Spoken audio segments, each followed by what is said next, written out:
Okay, this is a explanation of how to use Excel to set up a table and use that table to do graphs.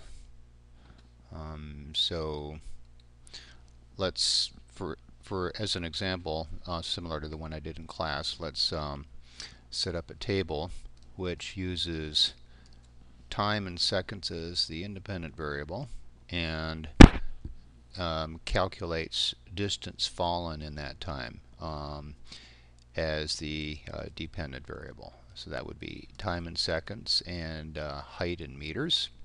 Those are my column labels.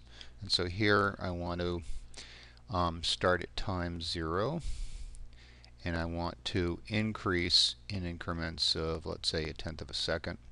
So I'll say equals the previous cell plus 0.1, and then I can take this and I can copy it. I can take this and I can copy it and paste it down like that. Let me go all the way to 1 second here. Now I want to create a formula for h. H is equal to 1/2 gt squared, so that's in right here. I'll initiate the formula equals to 1/2 0.5 times 9.8, that would be g of course, times the previous cell. So I simply click on that and I want to square that, so I do an up arrow 2. And now I can take this, copy it, and paste it down. And there's my table. So now to graph this table, first of all, I highlight it, and I go to the insert menu and I find the scatter plot wizard, and I click on that, and here's my graph. So if you have multiple lines, it's a nice idea to have a legend, but I only have one line here, so I'm going to get rid of that. And I'm going to go to layout. Let's see here. I'm going to go to design, layout. I'm going to layout, there's the option for adding some vertical grid lines. So I want to add some minor grid lines. There's vertical.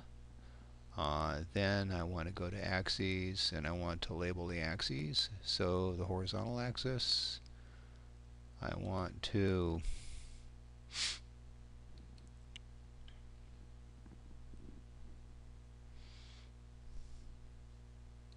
let's see. Click on the graph and go to axis titles. I'm going to do a horizontal axis title below the axis. That should work. And here, this is going to be t in seconds.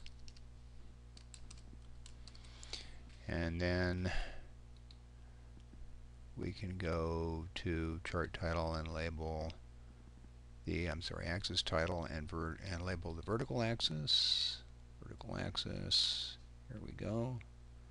And so this is going to be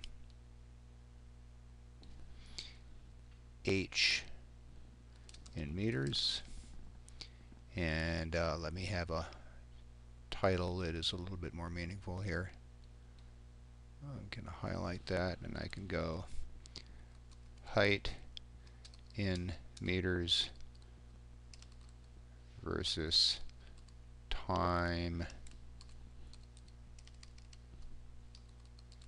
in seconds. Height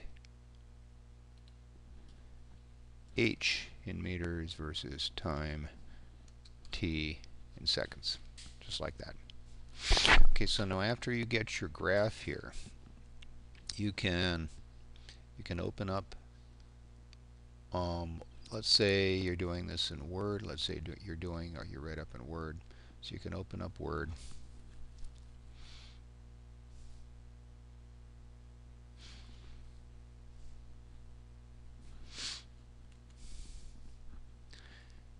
And I can now grab this, click on it and copy it, and I can go over to the Word doc and I can do a paste. Paste special is usually the best way to do this. I recommend bitmap, and now in my Word doc I have my height, and then I can put my write-up around this graph, and the graph is in your write-up.